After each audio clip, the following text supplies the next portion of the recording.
radio show with your host, Lonnie Clark. We stand together and accept that we now live in a world transformed by Fukushima.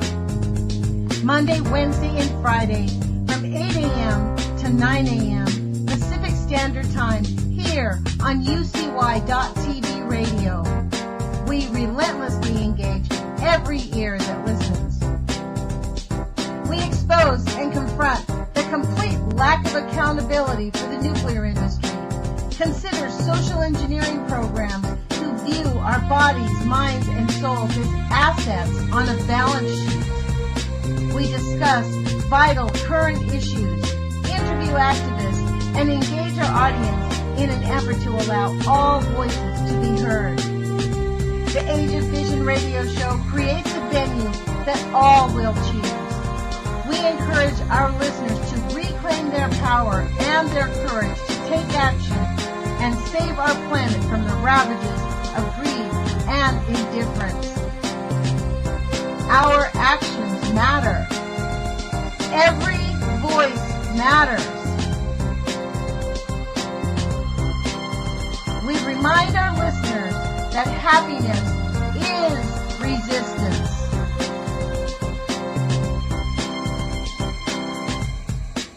Love is greater than fear.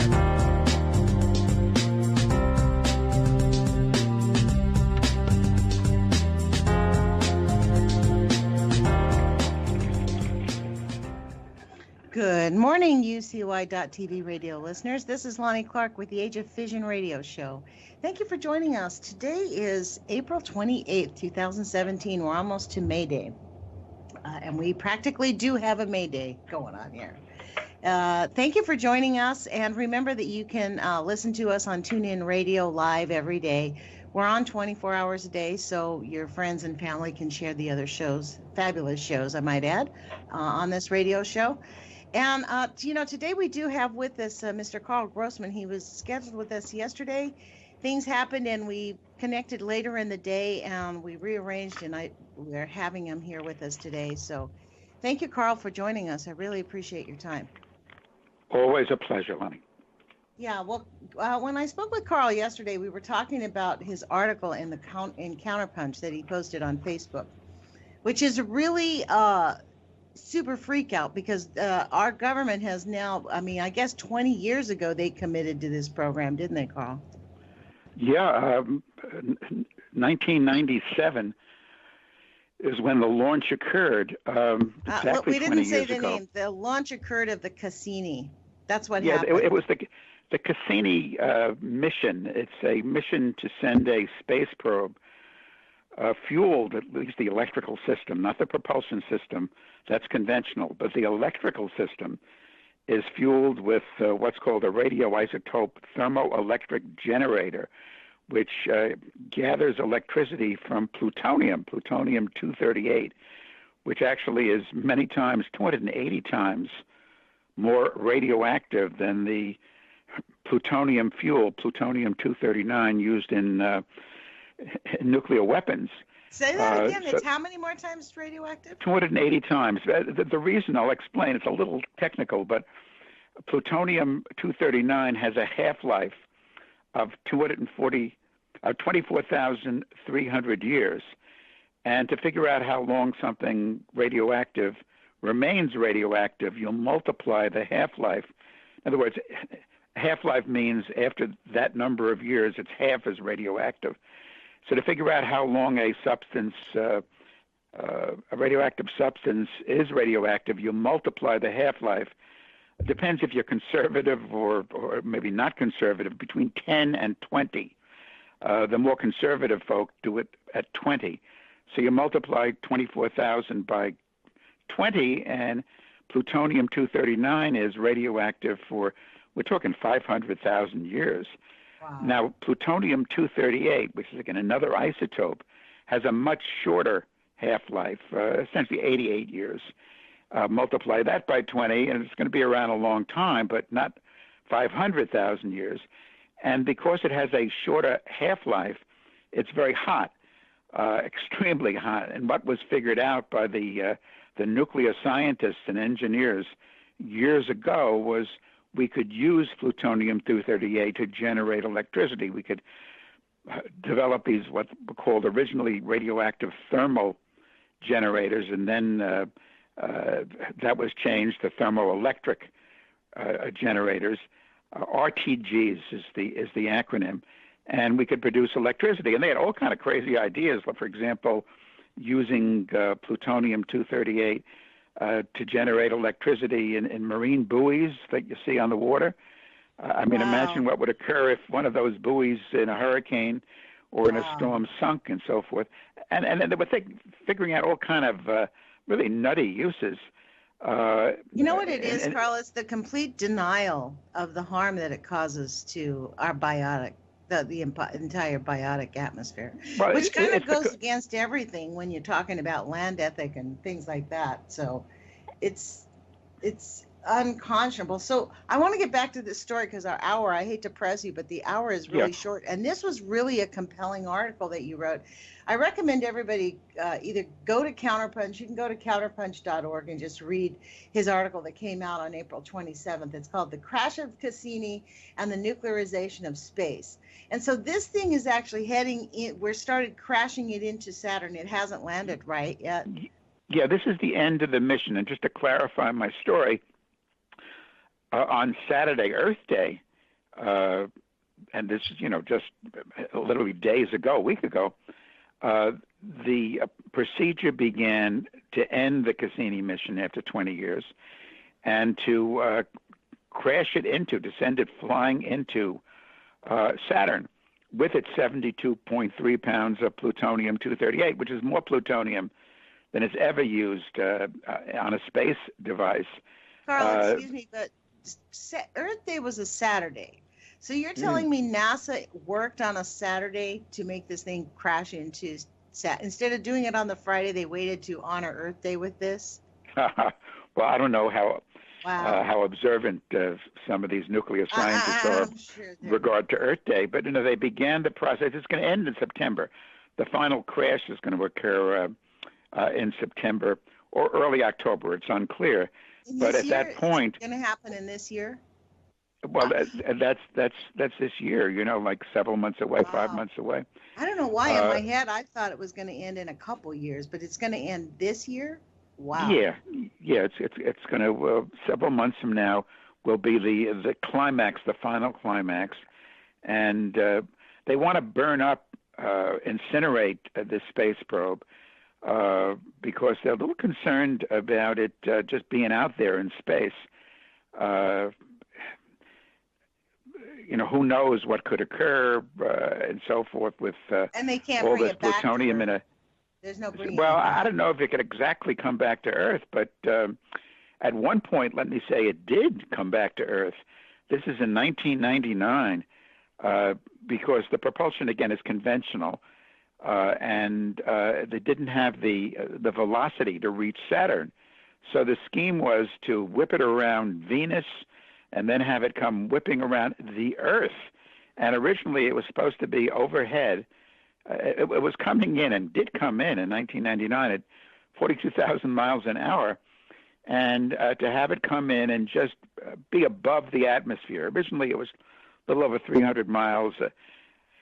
A lot of people, and this effort against the use of nuclear in space has been led by the Global Network Against Weapons and Nuclear Power in Space, a wonderful group.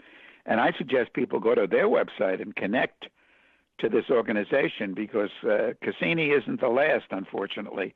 The website is space4, the numeral 4, peace.org. In any case, with the protests and the great concern of this thing with 72 pounds of plutonium fuel heading for Earth and just be 300 miles above our 75-mile atmosphere, high atmosphere. Finally, NASA sent it in like a little over 700 miles above the Earth. Still, there was all kind of margins for error. In fact, in the final environmental impact for the Cassini mission, NASA wrote that if there was a miscalculation, if there was a mistake, and this thing did what they called an inadvertent reentry into the Earth's atmosphere, and the plutonium was dispersed. And this is, again, deadly, deadly stuff.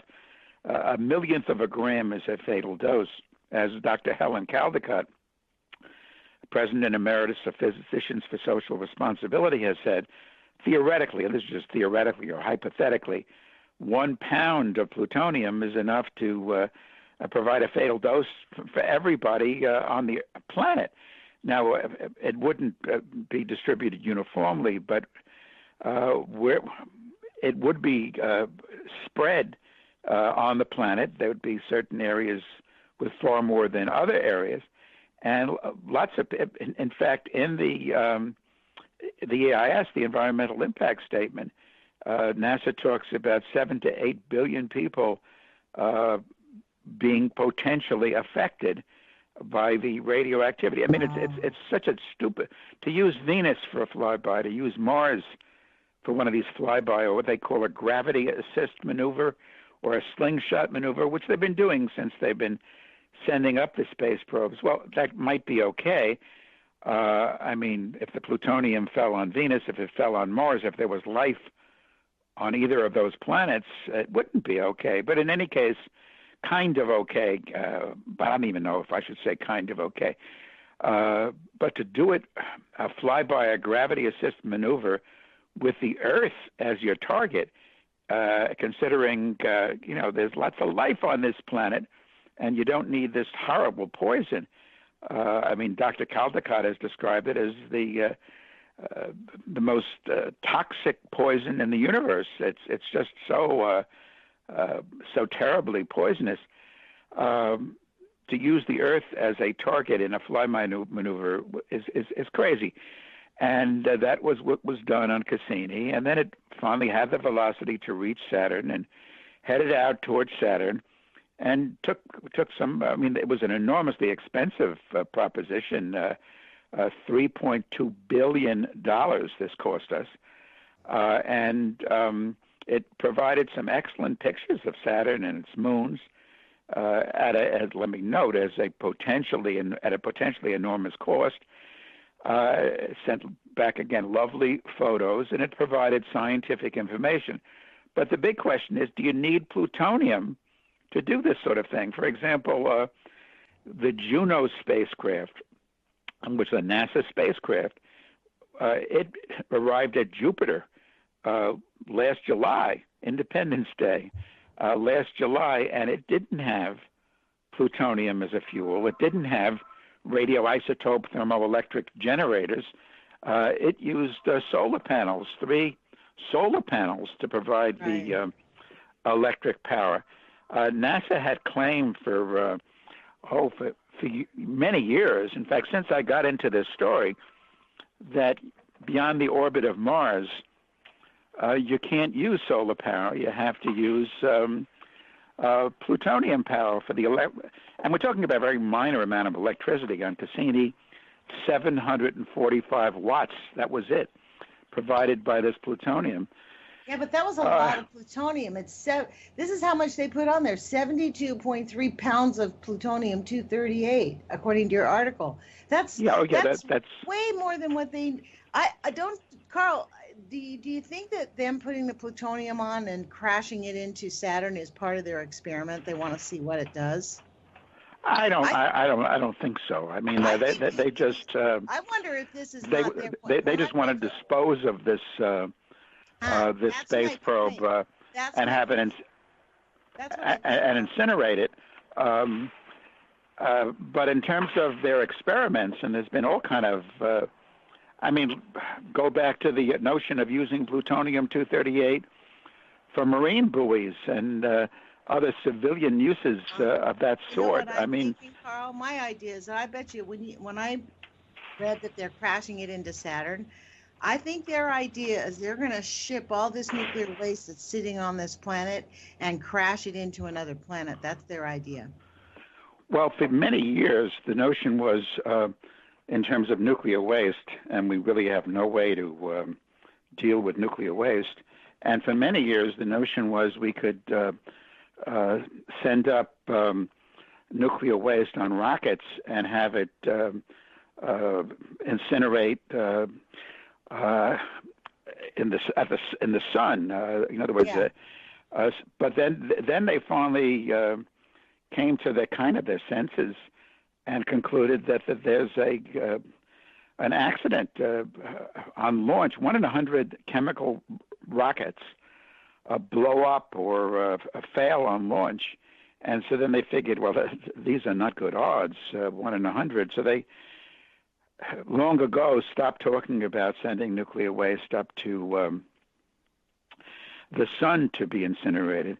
Let me explain how I got into this nutty story of these scientists and these engineers doing nuclear in space, and it goes way back. It was in 1985. I was reading a Department of Energy bulletin. It was called Energy Insider, and I relate all this in my book called The Wrong Stuff. The space program's nuclear threat to our planet is the subtitle. So in any case, I was reading this article about NASA working with the Department of Energy and various national laboratories, Oak Ridge, Los Alamos, and so forth, sending up, 2 space probes, one Galileo and the other one being called Ulysses, on shuttles, space shuttles. And then the article went on to say that that NASA and the Department of Energy had looked into problems, accidents that could occur, had done an analysis and so forth.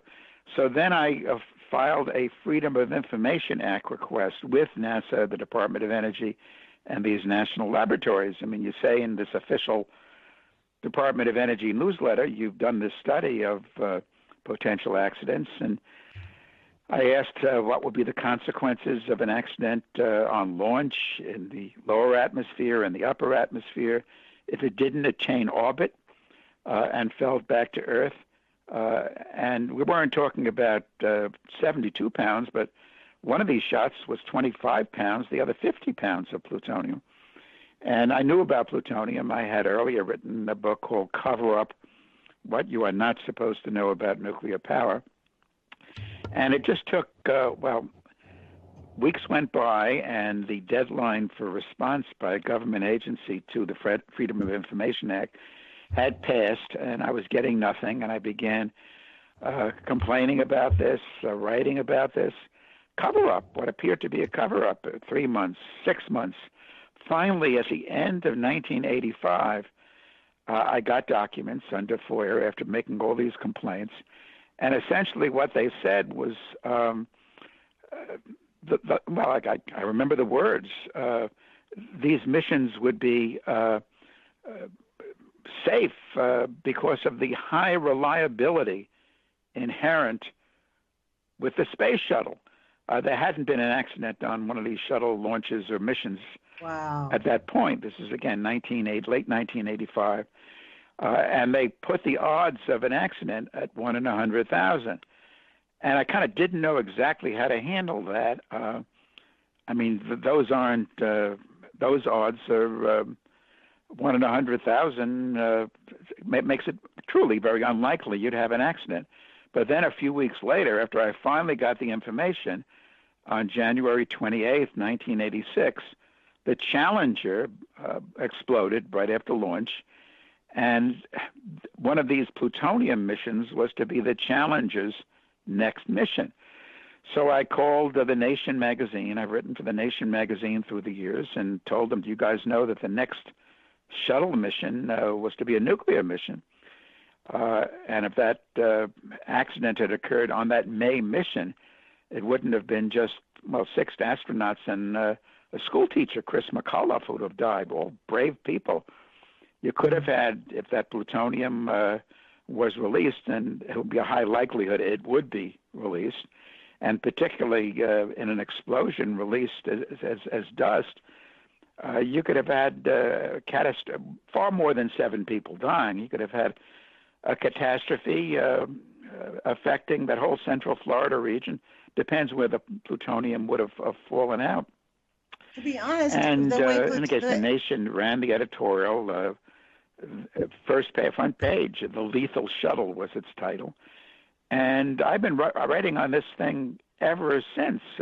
Among other things, I found out pretty quickly that there have been accidents in the space nuclear program. At that point, there was a little more than 20. Now there have been about 30 space nuclear shots, and there have been 3 accidents. The worst was in 1964. A satellite using the SNAP-9A plutonium system, which was SNAP for Systems Nuclear Auxiliary Power, and they had developed, at this point it was the Atomic Energy Commission, a number of these systems. This 1964, this satellite, which was to be energized by this plutonium system, failed to achieve orbit, came crashing down, it disintegrated in the atmosphere. Plutonium was indeed spread all over the planet. Excuse me, in a book, in my book, The Wrong Stuff, I quote a European radiological agency as saying its investigation found this debris, this plutonium debris, and the plutonium-238 is a relatively rare isotope of plutonium. It's used mainly for space use, and there's some military uses for it too. Was found, and this is a quote from their report, at all latitudes, on all continents. So there's been 3 accidents out of now near 30 shots. The Soviets, now the Russians, have used nuclear material. They prefer actual reactors in space rather than plutonium, because they know that plutonium is radioactive from the get-go, and if you have a launch accident, that plutonium can get around. With a reactor, you can only have it. You can have it go critical once whatever the space device is you're shooting up reaches orbit, but that hasn't prevented serious accidents. The Soviets, the Russians, they've had 6 out of about 60 space nuclear shots from occurring. The worst happened. It came down over Canada, the Great Slave Lake area of Canada. An actual nuclear reactor came crashing down, spreading radioactive material all over that area of Canada. So accidents have occurred. And still, NASA, the Department of Energy, insisting on using plutonium for deep space probes. They gave up on using plutonium for satellites. In fact, if you pick up a book on the development of photovoltaic solar power, you'll see NASA often described as a pioneer, because after the SNAP-9A accident, they realized you better not use plutonium for satellites, because some eventually will come crashing down, and some won't even be able to stay up there, like this SNAP-9A. And so solar power is what was developed, space solar power, for the satellites. And the International Space Station is powered by solar.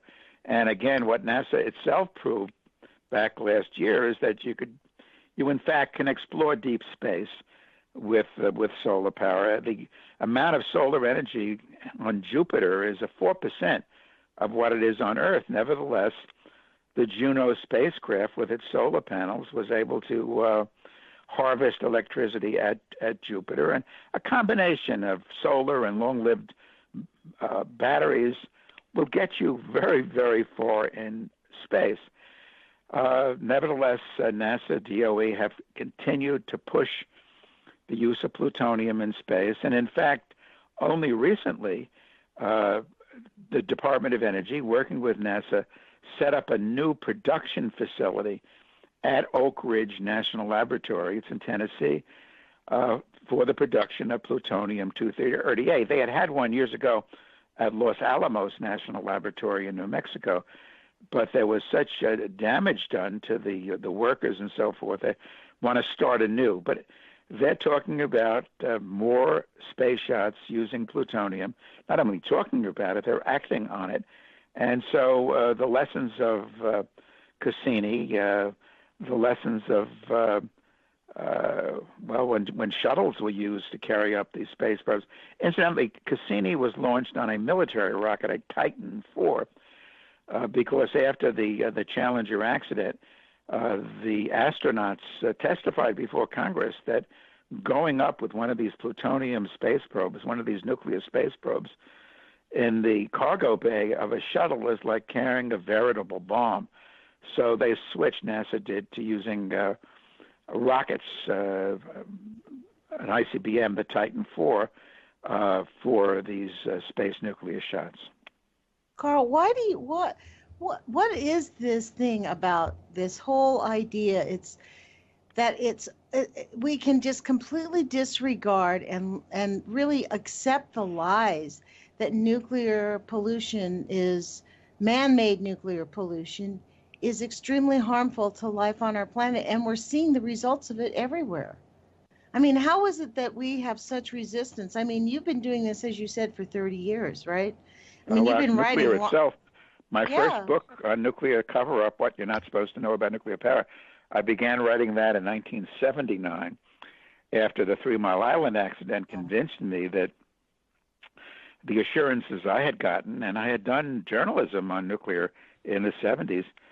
Long Island, where I lived, was eyed to be what the nuclear promoters called a nuclear park with 7 to 11 nuclear plants. And the nuclear promoters here, and well, nationally, in fact, globally, kept insisting, this is before Chernobyl, before Fukushima, 3 Mile Island was up to that point. There was a number of nuclear plant accidents before that, but TMI was the worst, and it made it very clear that this technology was highly dangerous.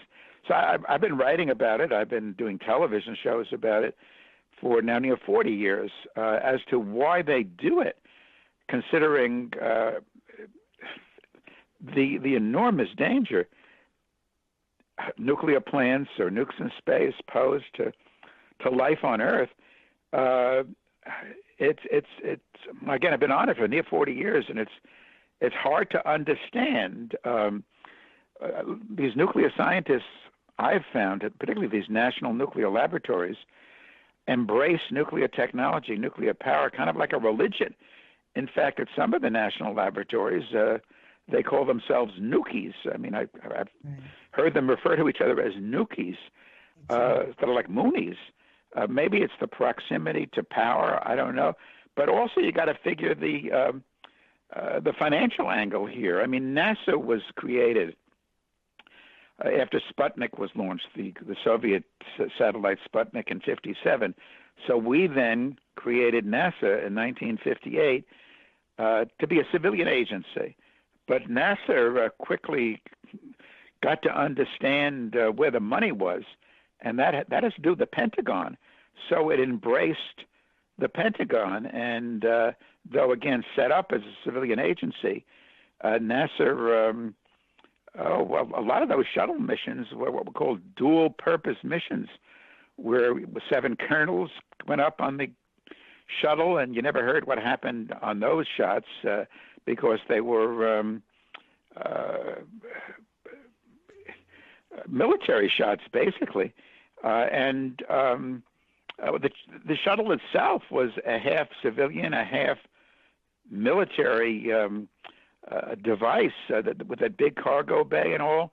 The concept was to get up there, and you can serve as military satellites and so forth.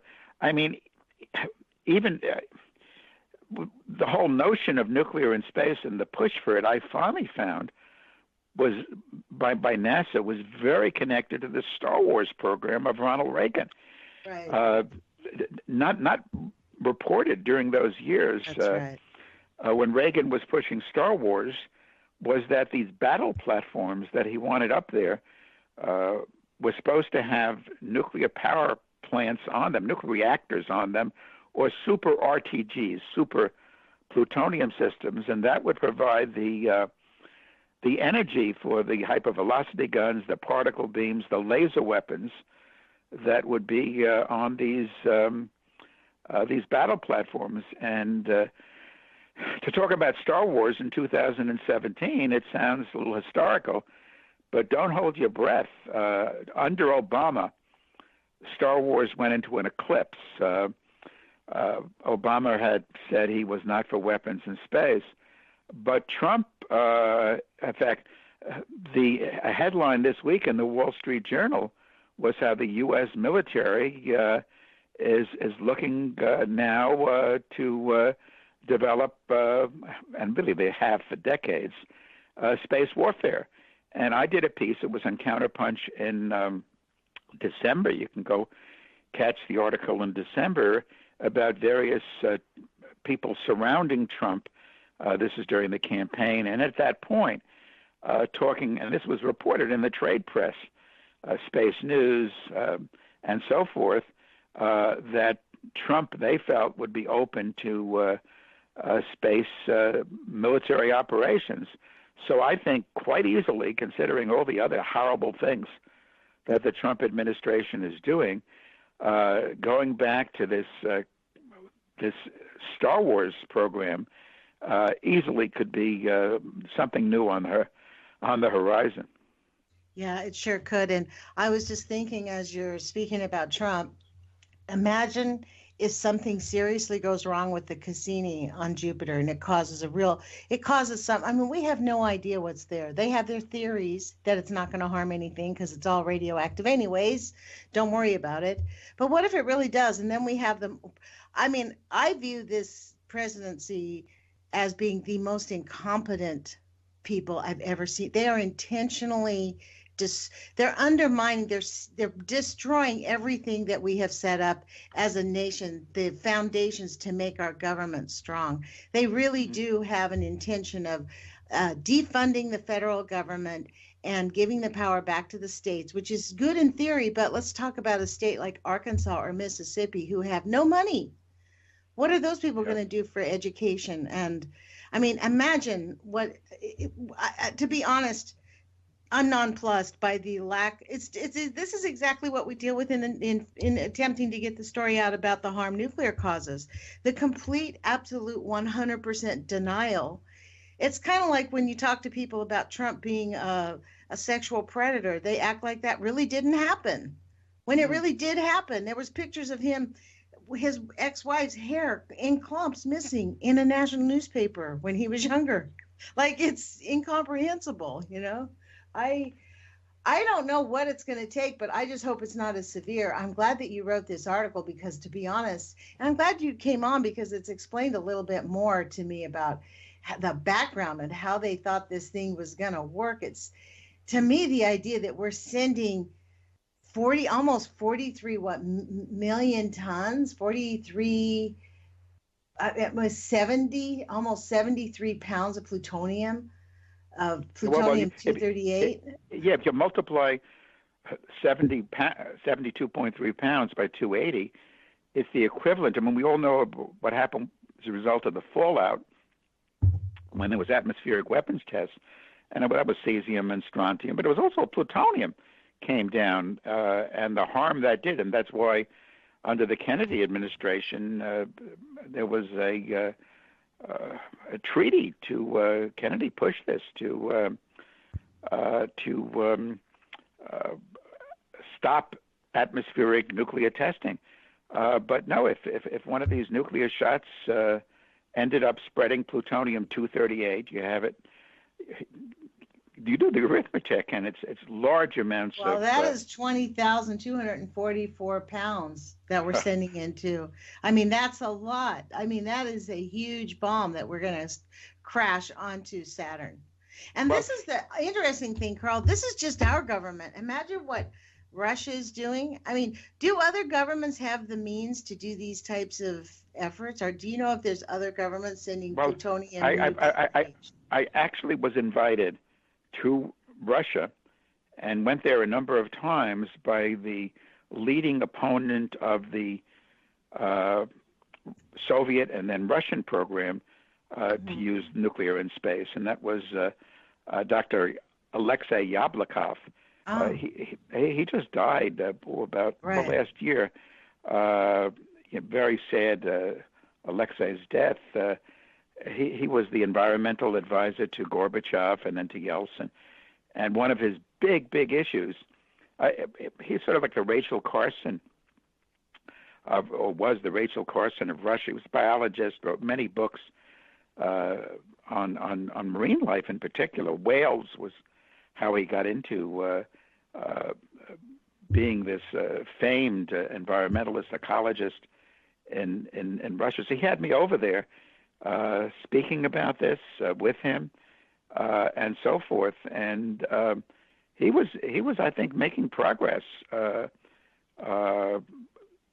He left government and he created the Center for Russian Environmental Policy, and he was developing a new environmental program, energy and environmental program, his center for Russia, and it was quite exciting because actually the Soviet nuclear program kind of parallels ours. Instead of a letter from Albert Einstein to Franklin Roosevelt, our president, in 1939, kicking off the Manhattan Project, there was a letter from a Soviet physicist to Stalin in 1942, which began their nuclear weapons program, comparable. Wow. It didn't have the scale of the Manhattan Project, but they began developing nuclear weapons and did pretty quickly, 1947. They had an atomic bomb, and soon after that, a hydrogen bomb. And the thing is, a lot of nuclear has to do with, I mentioned before, kind of the semi-religious allegiance to nuclear technology. A lot of these engineers and scientists have, but also it has to do with vested interests. When you set up these, well, we set up Oak Ridge during the Manhattan Project. We set up Los Alamos and so forth. I mean, these are the same labs that very deeply involved through the years in terms of the United States in promoting nuclear power. I mean, this isn't particularly partisan either. I mean, we can scream and yell, and we should, about Reagan and his Star Wars program and now what Trump could do. But a great promoter of nuclear in space was Al Gore Sr. This is Al Gore Jr.'s father when he was a senator from Tennessee. Wow. In fact, in my book, The Wrong Stuff, just go to the index and look up Gore, Al Gore, and you can see this is Al Gore Sr. making a speech. This is way back at Oak Ridge National Laboratory. Well, a lot of liberal Democrats work. A lot of these national nuclear laboratories. I mean, the one near me here on Long Island is Brookhaven National Laboratory, which was set up specifically to develop civilian uses of nuclear technology after the war, and also do atomic research. It pushed nuclear power plants to a fairly well. We're very involved in the scheme to build 7 to 11 on Long Island. In fact, for the last 15 or so years, the utility on Long Island pushing these nuclear plants was chaired by its president, chief executive officer, William Catacasinos, who was the former assistant director at Brookhaven National Laboratory. In any case, in this period, in the 50s, the folks of the Manhattan Project and the labs that were created during the Manhattan Project, they could continue to build nuclear weapons, and they did. Ultimately, 30,000 nuclear weapons, atom bombs, and then hydrogen bombs. But again, vested interest. What else could be done with nuclear technology to perpetuate our laboratories? And also, General Electric and Westinghouse were the big contractors for the Manhattan Project. What could they do, they felt, to perpetuate their vested interests, their projects. And one of the things beyond nuclear power plants and food irradiation and so on was the use of nuclear in space. And again, Gore said it was a natural combination, nuclear and space, in this speech that I quote him on in The Wrong Stuff. Back to General Electric, guess what company built the radioisotope thermal generators then? At the time, we're talking now about the 80s. I'll guess General Electric, since you just said General their Electric. name. Yeah, so like in the book, The Wrong Stuff, I asked the question. I opened a chapter asking why, and why has to do with the folks at the national laboratories looking for additional grants and contracts and so forth, keep these laboratories humming. It also had to do with General Electric seeking to make a profit. Now these RTGs are made by Lockheed Martin, which is the biggest weapons producer manufacturer in the world. And then I get into Star Wars. In fact, I quote a general who headed what was then called the Strategic Defense Initiative, and he's addressing a group of engineers and scientists, saying that without an extension cord back to Earth, the only way we can power these battle platforms is nuclear. And so these reasons for the use of nuclear in space, even though it's so enormously dangerous, and again, get back to plutonium-238, the worst in terms of radioisotopes being used. It has to do with, I think, a lot to do with vested interest. NASA has been talking, too, about nuclear missions to Mars, talking about the possibility of nuclear propulsion again. Karl, don't you think that the vested interest issue, though, it really seats at the heart of what is wrong of how our democracy has gone awry? It's been the privatization. Like, we've subcontracted the Army. We've subcontracted the prisons. Betsy DeVos is about to subcontract the schools. I mean, seriously, this is Alan Greenspan's neoliberal agenda on Balco. And, Americans, unfortunately, did not really look at what they did to Chile. But they forced Chile into this plan, and it didn't do well for any of South America that they tried to shove it down their throats. It's not going to do well here. All it does is cause poverty. Well, you're absolutely correct. But when it comes to nuclear, let me say, the main focus, I think, or the main understanding, back on all environmental issues, is that this goes beyond partisan politics. That people have exactly to be right. You have to be ecocentric or biocentric. And again, we can jump up and down and should about what Trump is doing, which is horrific, right, or what Reagan did, which was horrific. I mean, these are Republicans. Well, that's anthropocentric, isn't that? That's called anthropocentric. And we're talking about being ecocentric or something like that. Yeah, well, we can't be anthro. I mean, it's not just people. I mean, they say that cockroaches can deal with 200 times the radioactivity that people can. So if there's a nuclear war, the cockroaches maybe will do better than we. But I mean, I don't know if you want the cockroaches to inherit the earth, Exactly.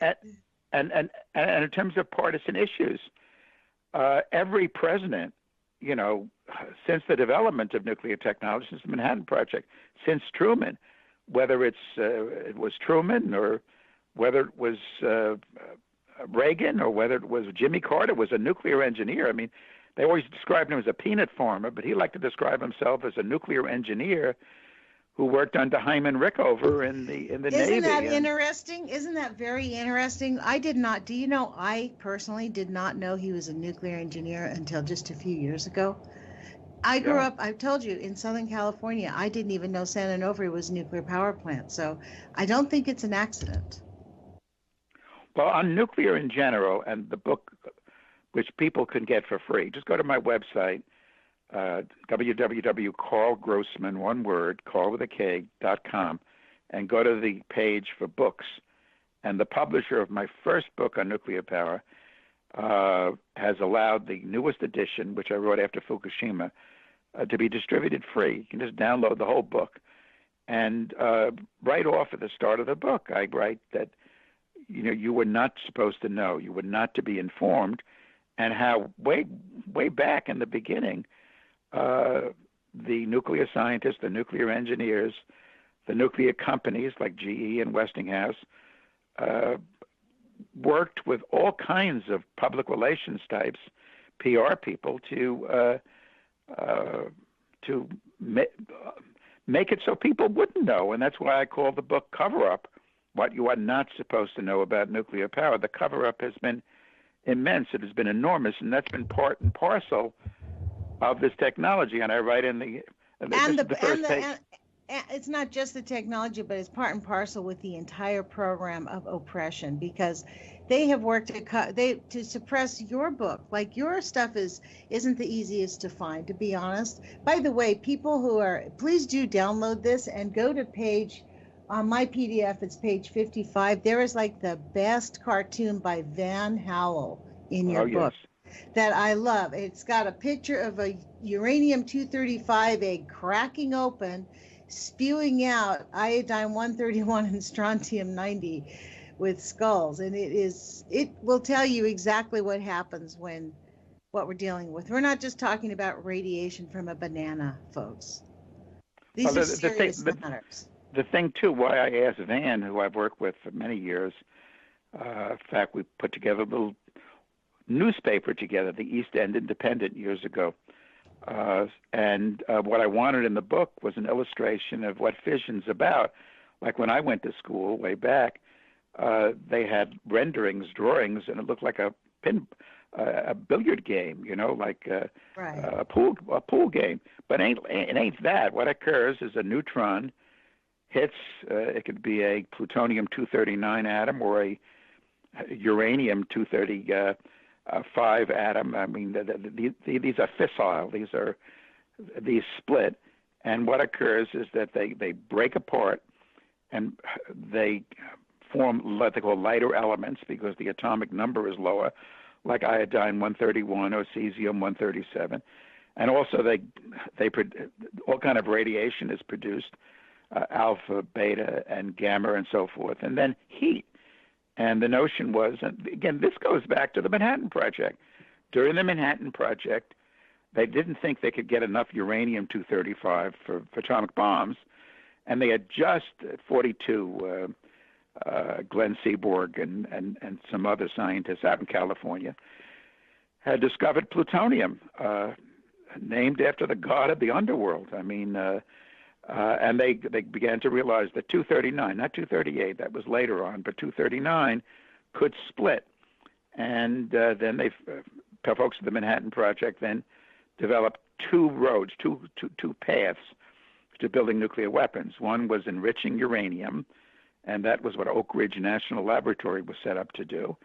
And then up in Hanford, in the state of Washington, not far from you in Oregon, in the state of Washington, right next to the Columbia River of all places, plutonium production reactors were built to produce plutonium. And the Nagasaki bomb was fueled by plutonium-239. The Hiroshima bomb by enriched uranium. Most atomic bombs since that time, plutonium. The hydrogen bomb has as its trigger really a plutonium-based atom bomb using plutonium-239. But out of those production reactors at Hanford, there was 9 of them built ultimately because of all the heat.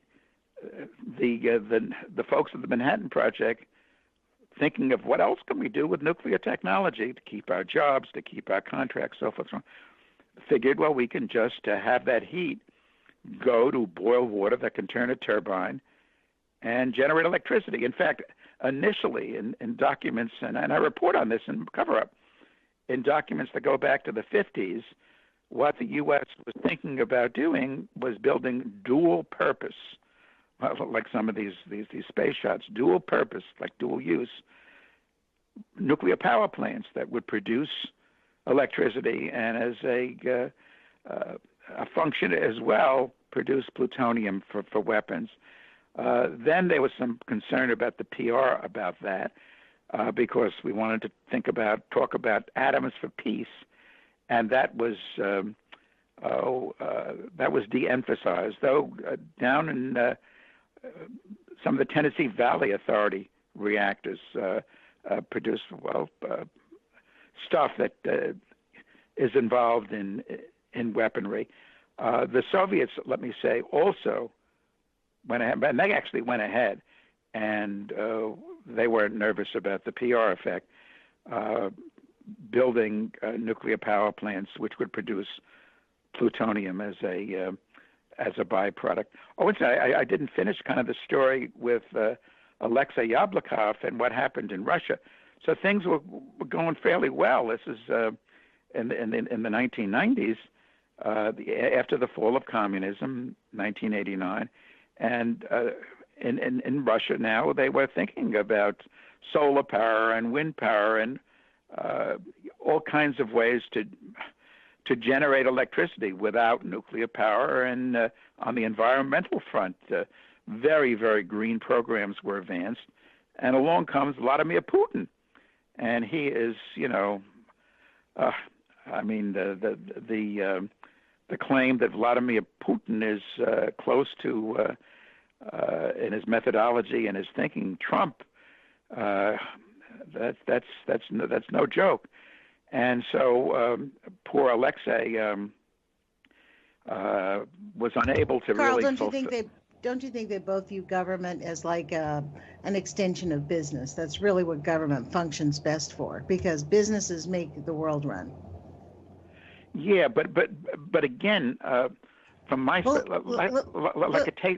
take a place like Oak Ridge National Laboratory, or Los Alamos National Laboratory, or Brookhaven National Laboratory. You really can't blame what's happening there just on GE or Westinghouse or Stone and Webster or some of the companies involved.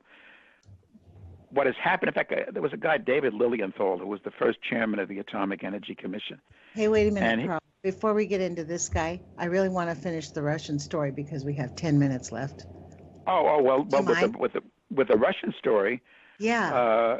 With the Russian story, in the end, Alexei and all those who were working along, well, for example, there was many people. Indeed, in trying to remember the year, maybe it was 1999. There was an all-Russia environmental Congress with 2,000 people in a sports arena, and I was very privileged to be the only Westerner to address this 2,000 people. And just let me tell that quick story. I had gone the night before. I had gone to a hillside above this city, which was it was a long train ride from Moscow, and there were all kind of relics of what they call it the Great Patriotic War, not World War II. And then in my little speech, I spoke about how in World War II, in your what you call the Great Patriotic War, you and us, the people of the United States, stood together fighting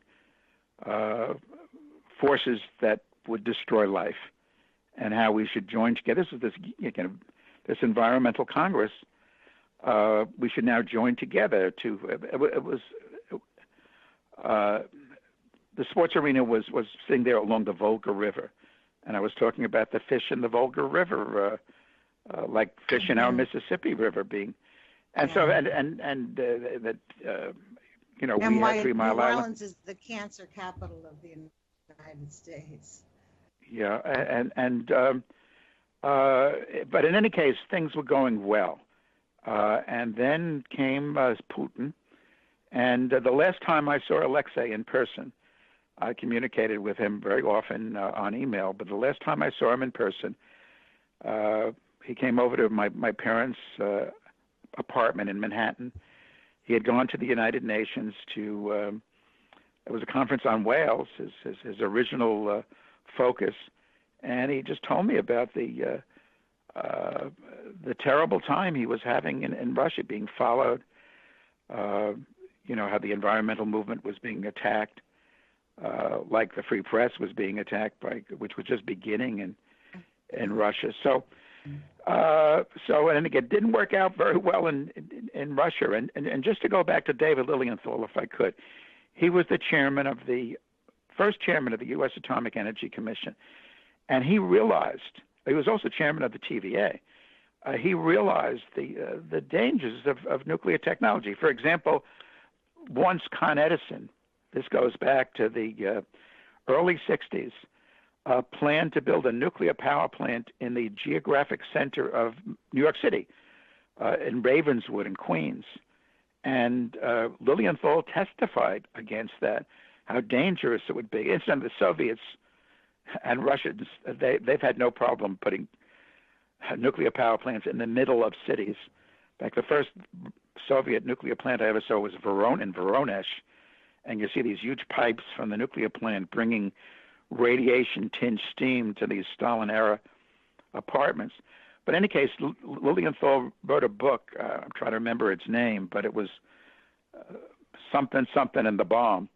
And he spoke about how at these, what had been Manhattan Project laboratories, which became then Atomic Energy Commission laboratories, the most important thing became not the pursuit of scientific knowledge, but grants and money, and how developing out of these Atomic Energy Commission facilities, this is before the Department of Energy took over these laboratories, were these schemes like using atomic energy to, well, there was one crazy scheme in the 50s. They were going to string 125 nuclear devices across the Isthmus of Panama, blow them up, and create another canal.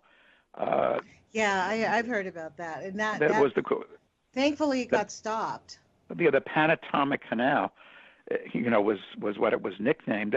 I write about it, actually show a map, an Atomic Energy Commission map of the route in Carl, let me break in here. I'm getting a little nervous because we have 3 minutes left, and so okay. I want to make sure people will go to your website, karlgrossman.com, just exactly like it spells, KarlGrossman.com. And you can find Karl's work very often on Counterpunch. That's what I did. That's where I saw you before I even ever talked to you. Wow. And so I used to read your work before I started this radio show. So I encourage people to go there because your work, even though you may have felt like it did nothing, it does inspire people.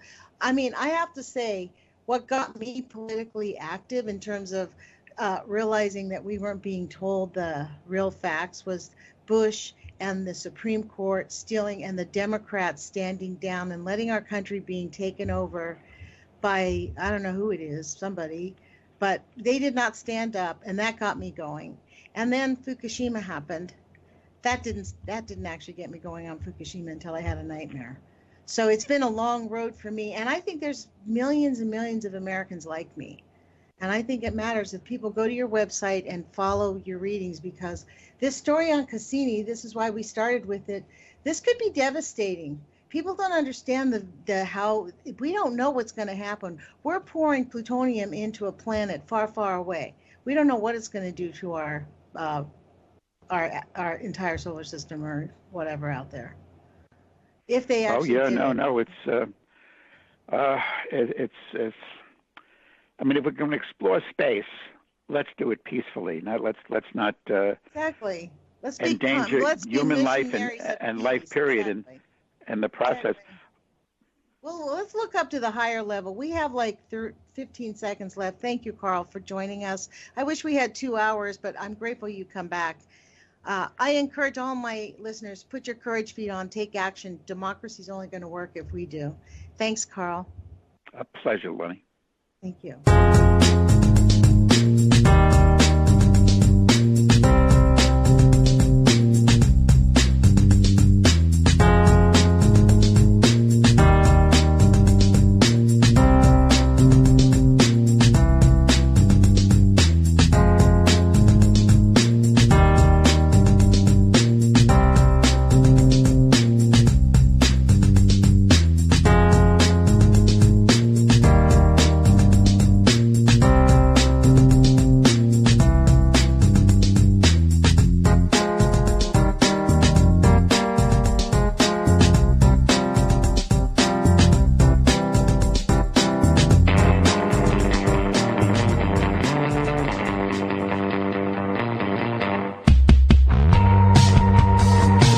From Against the Wall, and you're listening to UCY